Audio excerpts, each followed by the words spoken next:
Yes. Is there a chance somebody could go to my Facebook page and take the link from there and reshare it to the Green Machine page? I can't do it because I started Twitch. I'm sorry. Thank you. Okay. Okay. Taking off my mask so that the deaf community can read my lips because I can't sign fast enough. We have pop culture news. The Kong versus Godzilla versus Kong trailer dropped. We saw Mechagodzilla is like 3 seconds in, so Mechagodzilla confirmed. What else? Anything else that you can think of? Cam? What other news? Thor 4 started filming. Love and Thunder. Okay. I'm super excited because we're getting the mighty Jane Foster as Thor, but they're also combining another storyline called Gore the God Butcher. And Gore the God Butcher leads to this event that I think is going to crush a lot of the movie fans that don't know it's coming, but we do. It's almost like a Red Wedding type event, dude. Like, it's so brutal. I can't wait. So that's coming. What else? What else do we know? Any other pop culture news that you can think of? Fans of Disneyland, Jungle Cruise is getting a facelift. Oh, Jungle Cruise is getting a facelift. Oh, yeah. Actually, we got some stuff here. We've got these events that we're doing here. Oh, that's right. We're doing an event. Oh, yeah. We're doing signings. So if you want to have Lou Ferrigno sign stuff, we can get it graded, CGC and CBCS.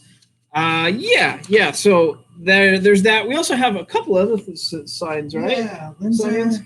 Yeah. Who is it? Linzer is one of them. Del is Linsner, Delotto, and who? Gicchetto. If you would like books signed by them, I can't show you all these images right here, but we have books that you could get. You would get them graded and signed all in one, and I don't think anything is over $200. I think it's all around 150, 100 to 150. So it's not a bad deal to get a graded book and signed. You want a dime piece for your collection. That's really perfect. So the Ramita Senior signing is coming up soon, and that one is going to be like at least 200 minimum just to signature. Yeah. He's in his 90s. We'll get to that. Any other pop culture news you can think of?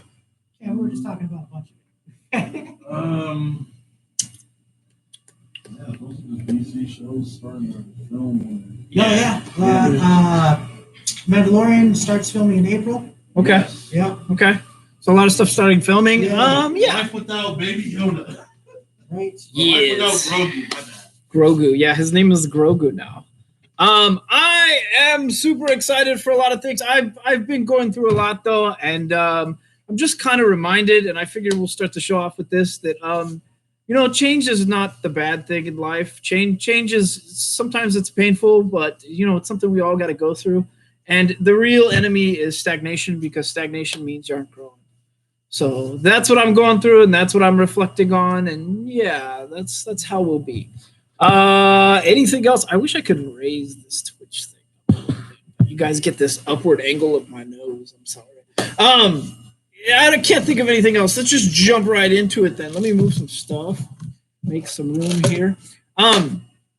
First book of the week. This is The Other History of the DC Universe, and this one in particular centers around Bumblebee and Guardian. Now, I don't much care for Guardian. He's never really been my jam.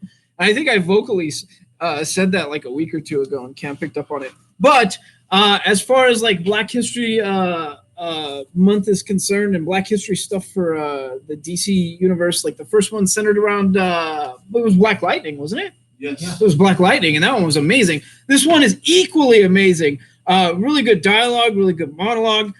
Granted, I had to speed read it, but I honestly wanted to sit down and take more time with it. Go figure, though. It's John Ridley, and then Giuseppe Camuncoli Andrea Cucci and Jose Villarubia. It's just so good, and the art it feels like Dennis Cowan to me. It's really, really good art.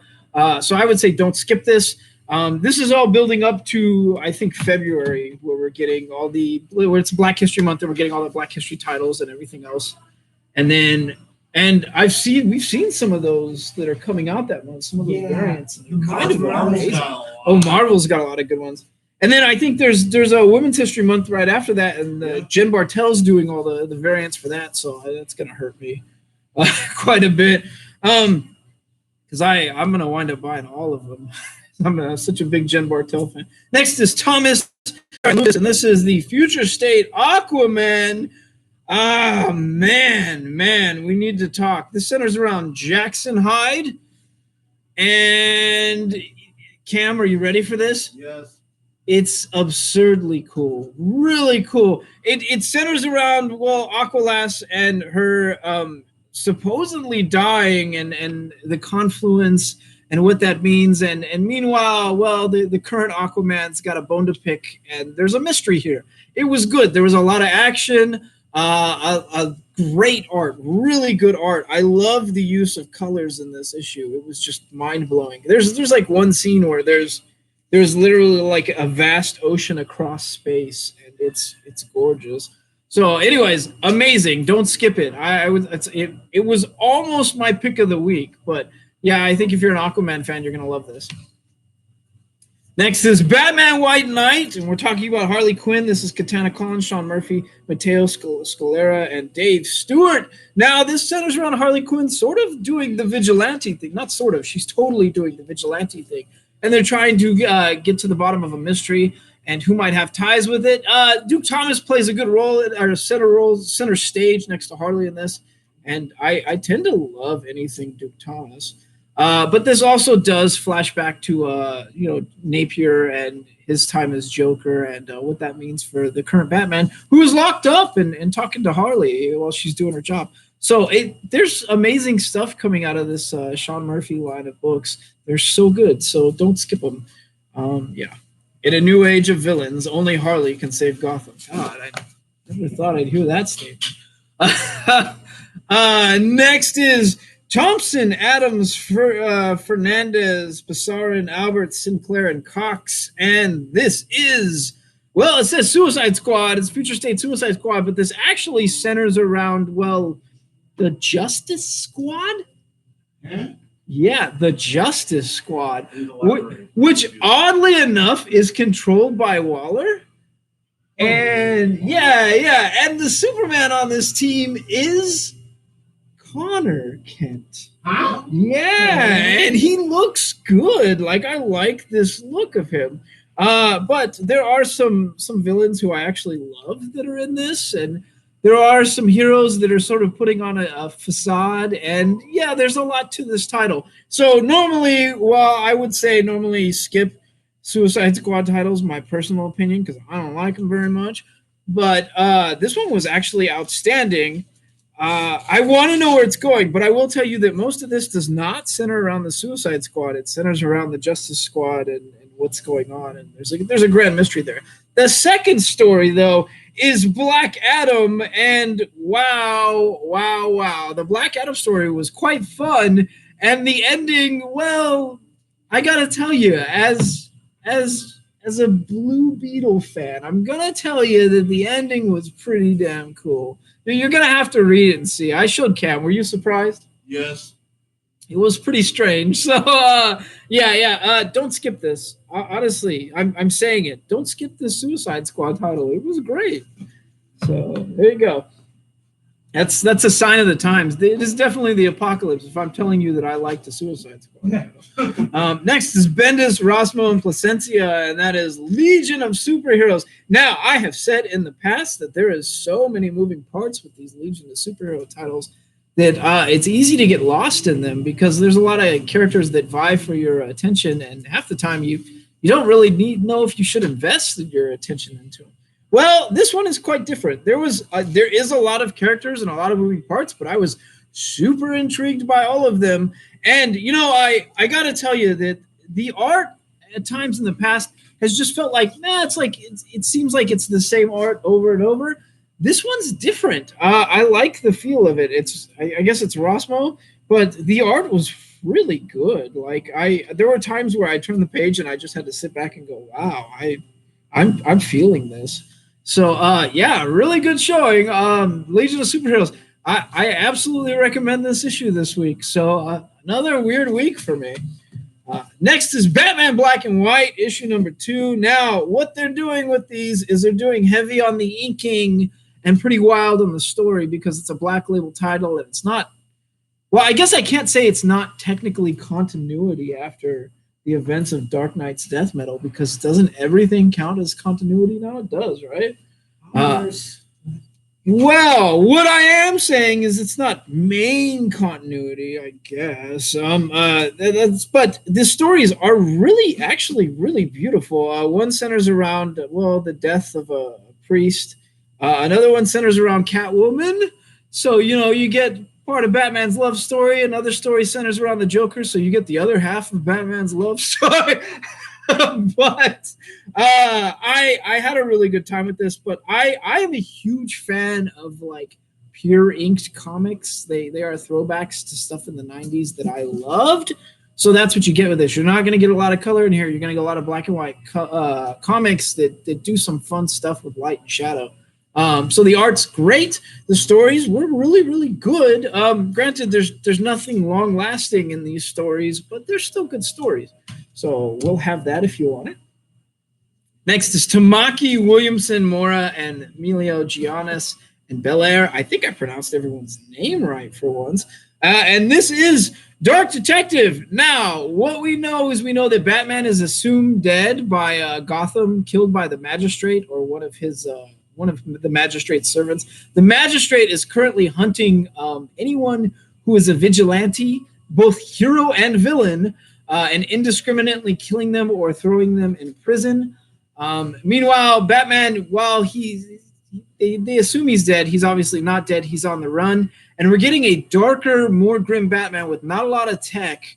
But, he's going to be using hit-and-run tactics and doing what Bruce Wayne does from a hard corner. So it's good. It's a really, really good story. It's nice to see him improvising in some ways, and I want to know where it's going.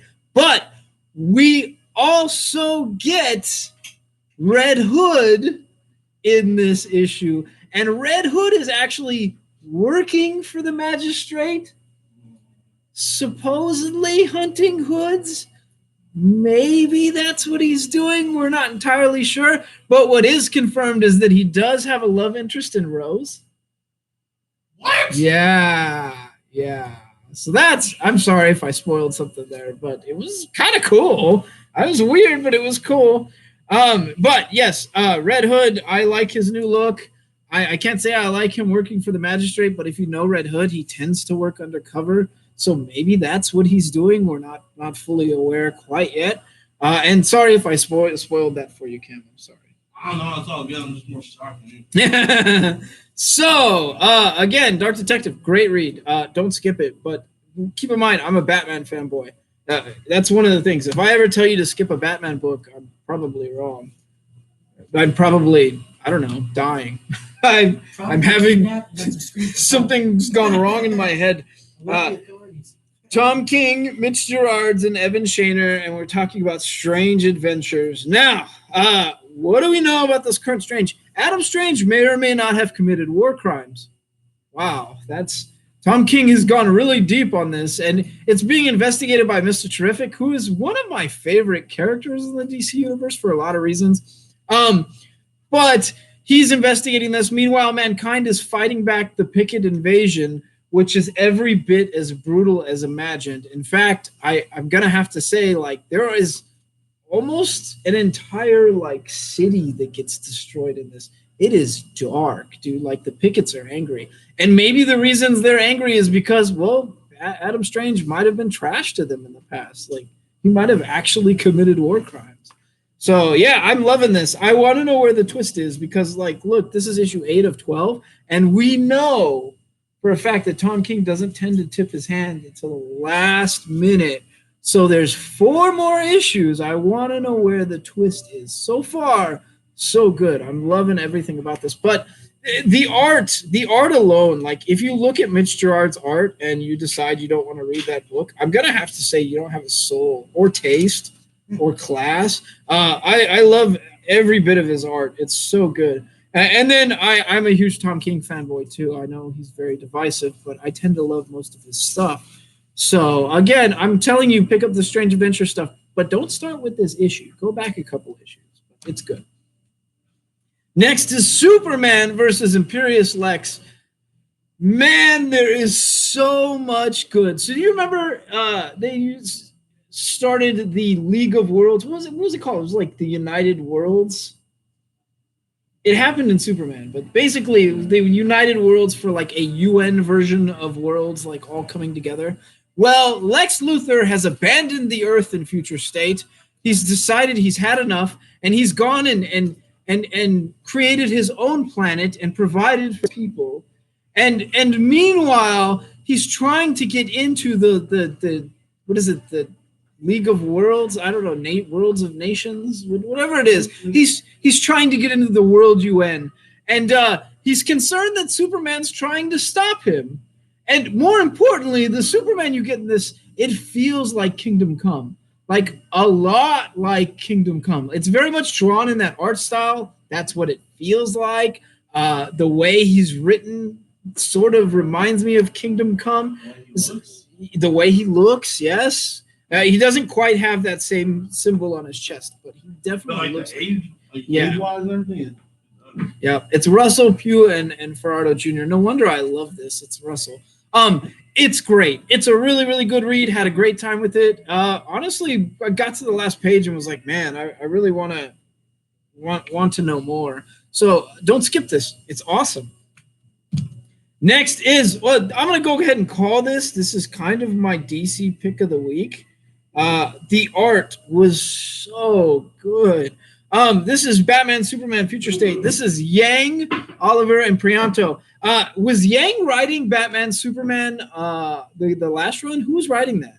Tom King, wasn't it? No, that wasn't Tom King. Tom King did Superman Up in the Sky. That's what you're thinking of. It is. Was it Yang? Who? Williamson. Okay. Well, this felt a lot like that Batman Superman run. I mean, there was a lot of fun to it. The art, God, the art is so good. Like every single one of these pages, I just sort of wanted to frame and put up there. Now, what's the storyline? Well, they're dealing with a designer drug that's bought off the dark web that lets you change your form into animalistic type forms. So yeah, it looks like furries. That's what's going on. They're dealing with the furry problem, I guess. I don't know. But is the story good? Yes, the story is great. Actually had a really, really good time. But you know, I love Batman Superman. It's probably my favorite team up. And the art was so good. It's like candy for your eyes. So don't skip this. This is definitely the DC pick of the week. Batman Superman, come pick it up. Next is, well, this is going to be probably my indie pick of the week, I think. Okay, it's not a new story. It's Stan Sakai. It's USAGI Jimbo Wanderer's Road.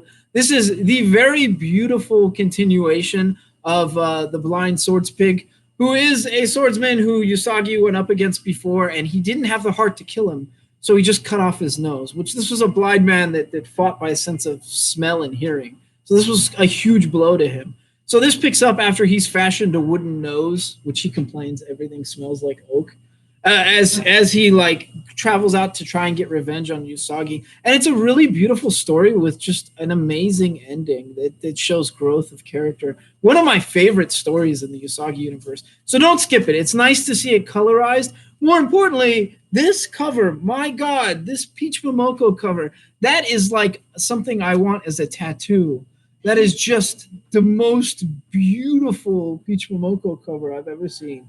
And God, what a good USAGI image right there. So yeah, don't skip this. I'm going to say it's my indie pick of the week. And I know technically it's a book that came out like in the 90s, but it's still really amazing. That's me making excuses. Next is Percy Kubert Martin, and this is Wolverine. Now, well, hang on a second. Let me decide real quick. Am I doing all my picks of the week all at once? No, I'm not. No, I'm not. Okay, we're good. Almost my pick of the week for Marvel, though. Almost. This is Wolverine. This is Percy Kubert Martin. It is what do you get? You get a really awesome Wolverine story that I love, and we need to discuss.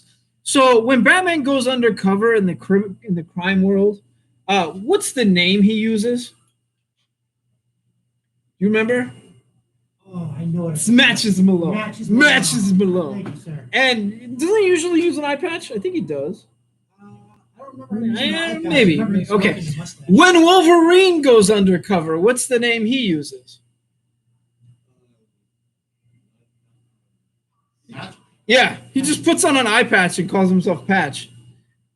It works, but he's still Wolverine. I love when these heroes go undercover because I don't know why, and it's weird too because they've been united in form and become Darkclaw.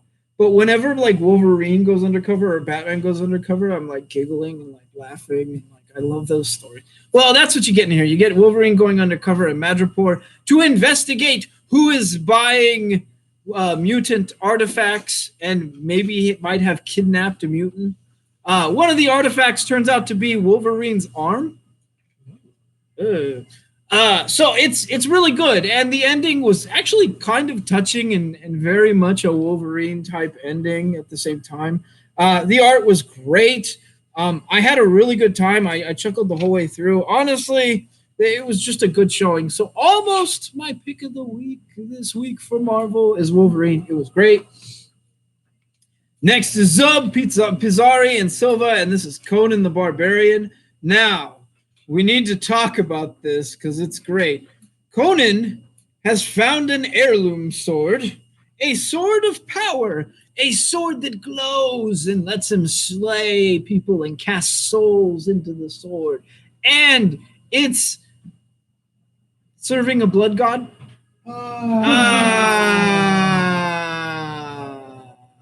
So Conan's not going to be happy about that. It's still a blood god. I'm sorry. These are the problems with Conan. He's always got a blood god that's troubling him. Now, what do you get in this, though? You get really, really good art. You get a great story. I chuckled more than a couple times because I got to tell you, if you're a blood god and you've taken control of Conan, make sure you don't piss him off because that doesn't work out too well. Hey, your PC is running out of power, buddy. But at any rate, good showing. These covers are amazing. Who's doing these covers? Anyways, great Conan story. You will absolutely love it, and don't skip it. Honestly, like as far as Conan stories are concerned, like all of these have been really good, but this one was just excellent. I had a good time, but there's a lot of action, and I tend to favor action. Speaking of which, author Nick Mamatas was on Facebook, and he was basically saying, like, don't read this particular author's work. Oh, really? Well, yeah, because it sucked. There was some other reason for it.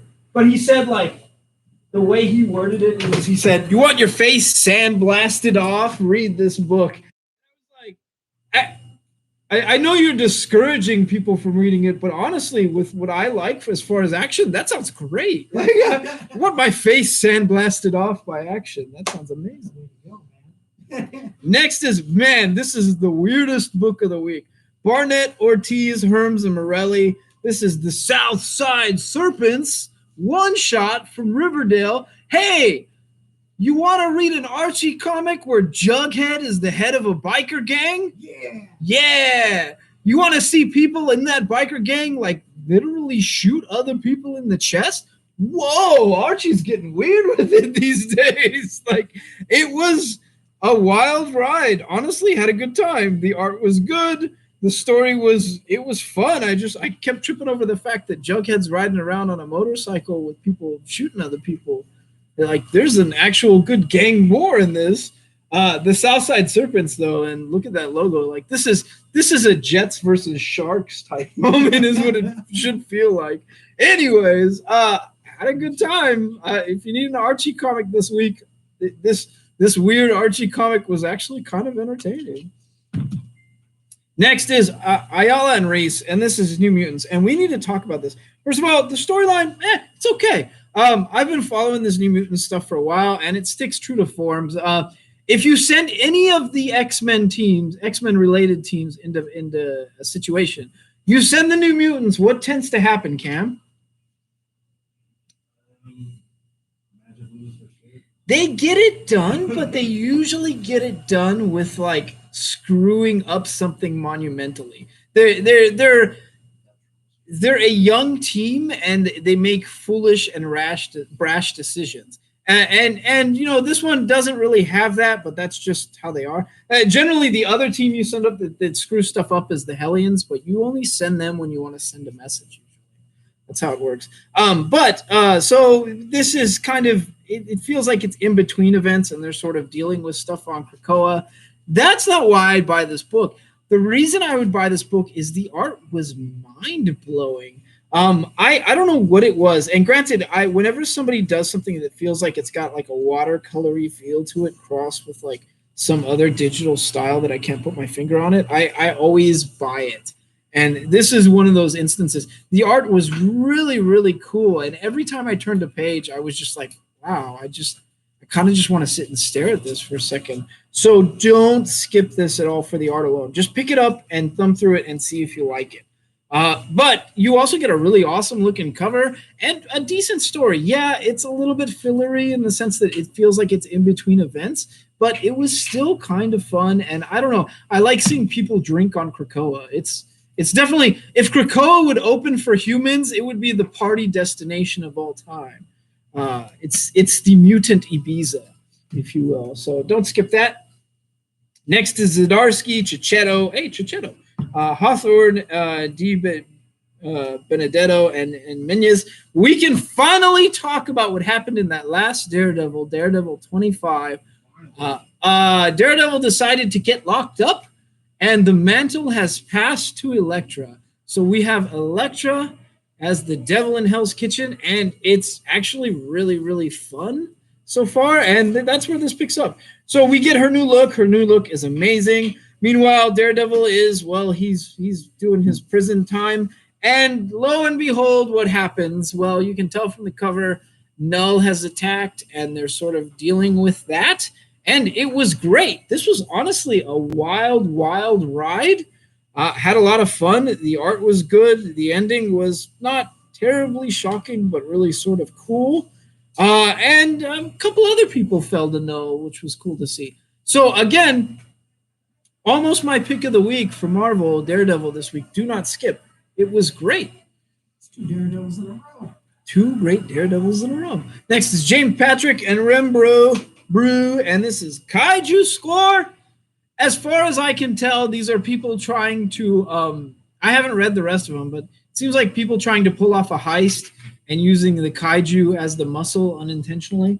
That's what it seems like. The problem is, if you put kaiju on your title, what do you want?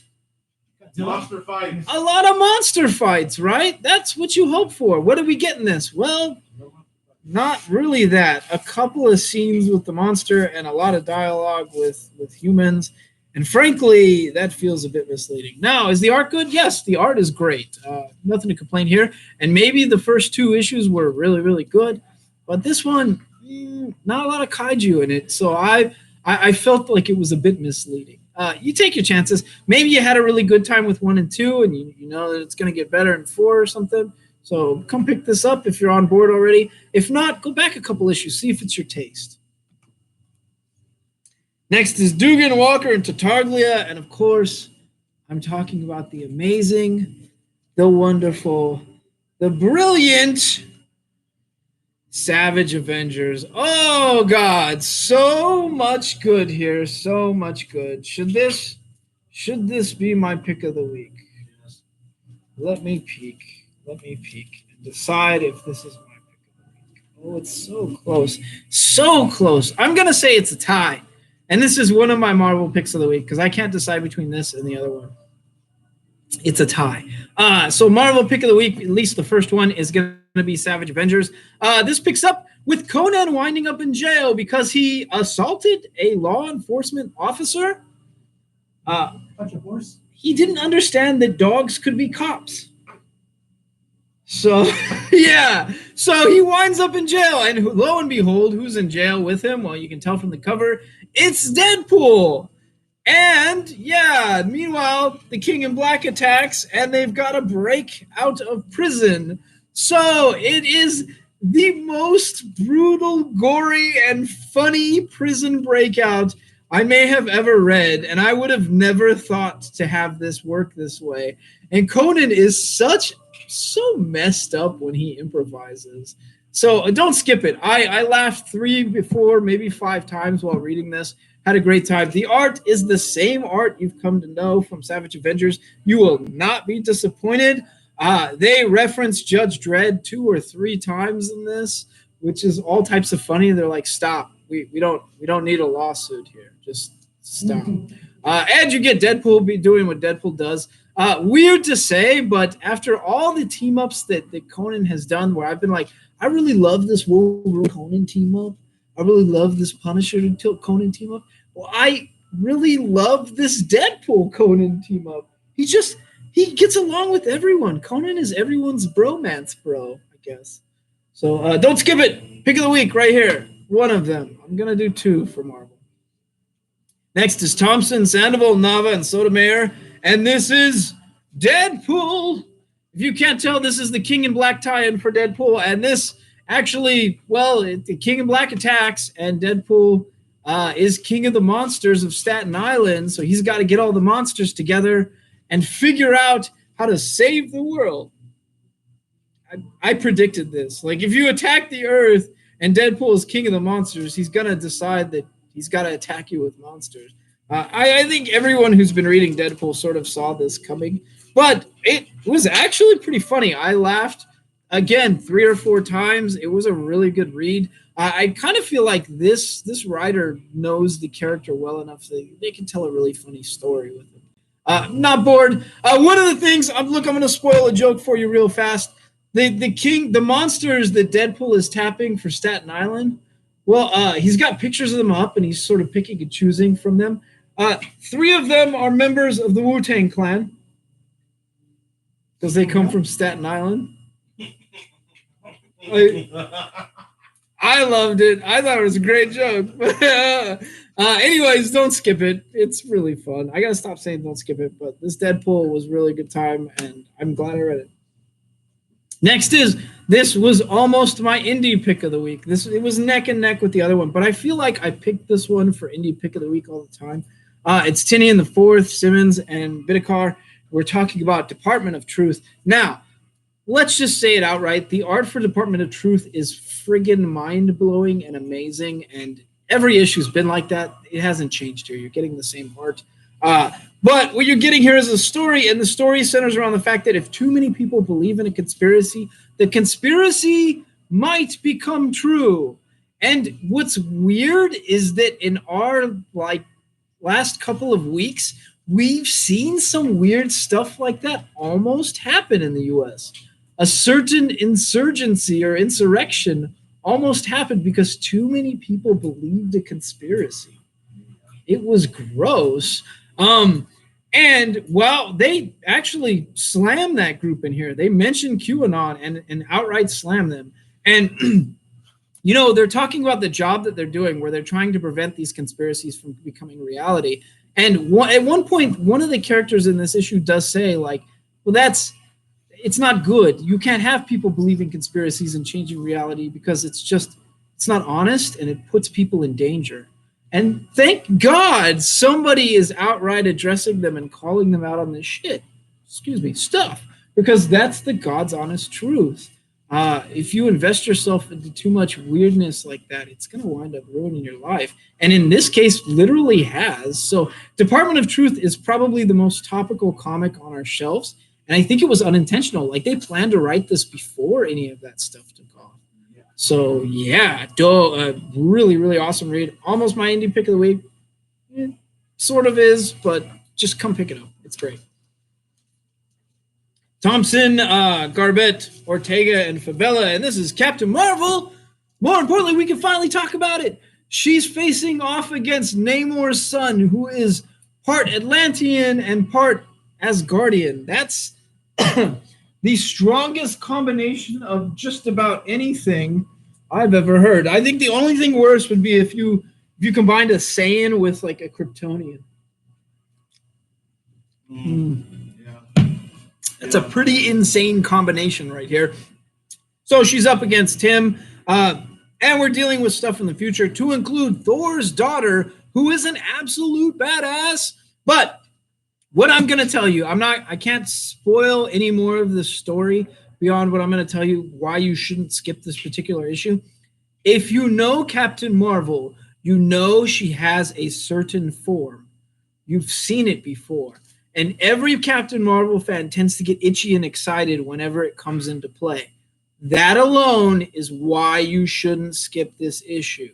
Anyone else that doesn't know about this, go buy the comic and read up, and you'll understand why we're excited about this. So don't skip it. It's great. And it's finally happened in this current run. Finally. We've been waiting for it to happen from the beginning. Haven't you, Cam? You have. I've been waiting. It didn't even happen in the life of Captain Marvel. It didn't happen then either, no. This is Busek, Dewey, Sharf, and Farrell, and we're talking about Namor. And, Yes. okay, I'm happy to say that this is a really, really cool issue. Had a lot of fun with this. Namor's dealing with sort of the King in Black. like it's the deep sea evil The Black Atlanteans. Tide. Yeah, the Black Tide. And they're referencing King in Black, but is it a full tie-in yet?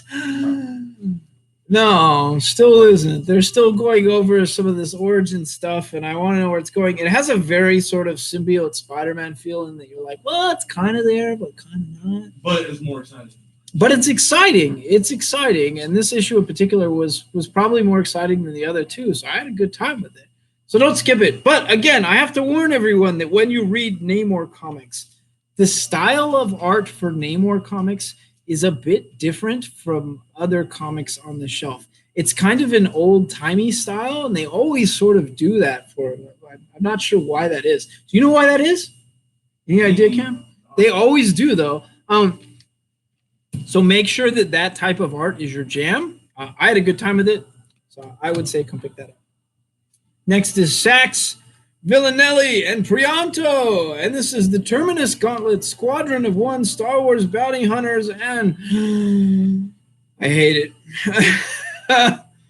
I have not liked this Bounty Hunter stuff for a lot of reasons. One, we all wanted this to involve like at least the Mandalorians in some form, the current Mandalorian in some form, the Bounty Hunters Guild maybe Boba Fett. Anything else? I can think of a number of bounty hunters I would have liked to have it center on. Even Boss K. I would have read a Boss K comic. But it centers around a Terminator knockoff called Valance that I don't much care for. Raid. Oh, God, I'm being raided? Oh, thank you. Thank you for the raid. How you guys doing? Thank you. Oh, brought some homies. Oh, okay, Dale. Thanks, Dale. It's Dale that did this. Anyways, so I don't like that they went this route, and I don't much care for Star Wars version of Terminator as a bounty hunter.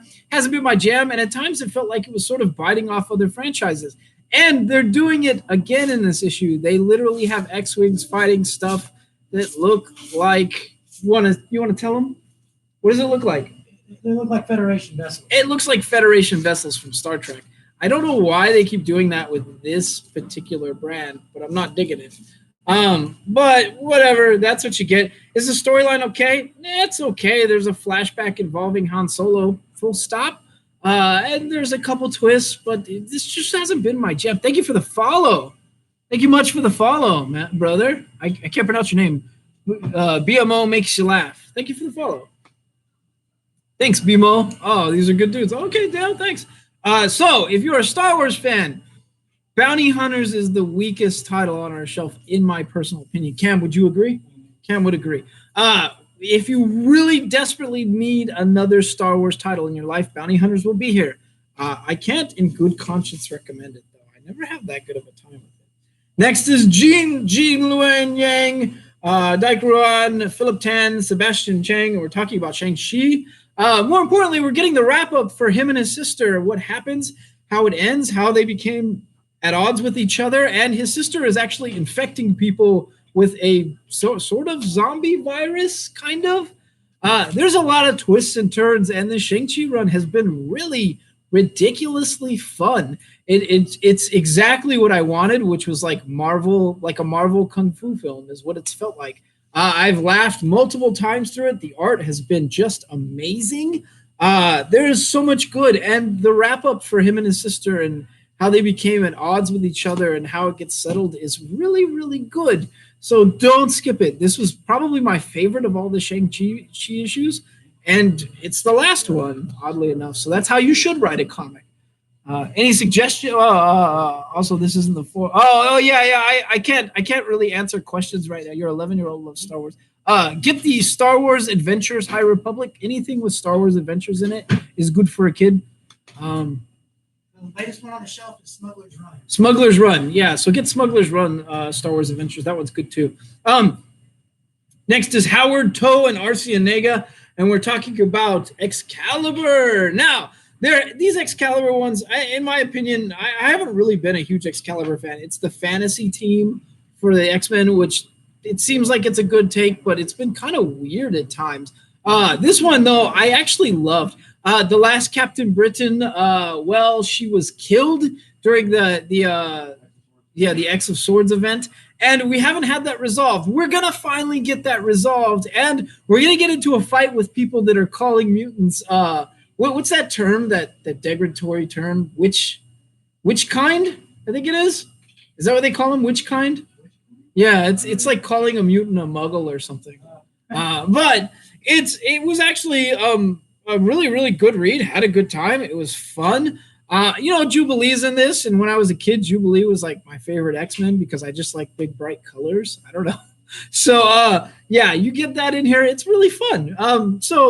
Again, another weird time. I'm going to say it. Don't skip Excalibur this week. I had a great time with it.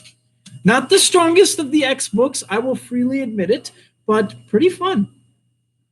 Greg Pak, P.S. Back, and Marcelo Costa, and this is Firefly, but we're picking up on this Firefly. I believe this is going to be transitioning to somewhat of a new crew eventually because there's the new series coming up, but this picks up years later, years after the Serenity was sort of lost for a bit, and there's a bunch of bounty hunters chasing them, and the current captain is Kylie. What? Yeah, and more importantly, I'm happy to say that this, being the main Firefly continuity and the current timeline, has somebody appearing from the past. Somebody who we never thought was finished. We thought was dead, dare say. Like gone like a leaf on the wind? Like a leaf on the wind.